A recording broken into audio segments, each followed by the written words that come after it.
Ipinahinto muna ang demolisyon sa isang barangay sa Quezon City dahil nauwi sa sakitan. Nakatutok si Glenn Huego ng Super Radio DZBB.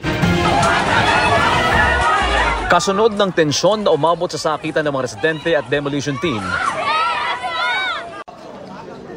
itinigil muna ang pag-iba ng mga bahay sa bahagi ng halos 1 hektaryang lupain sa First Avenue sa barangay Bagong Lipunan sa Crame, Quezon City.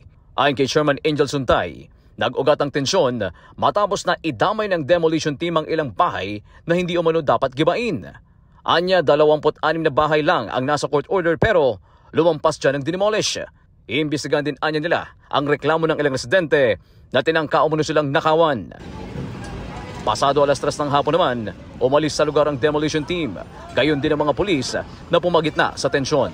Para sa GMA Integrated News, Glenn Huego ng Super Radio DZBB, nakatutok 24 oras.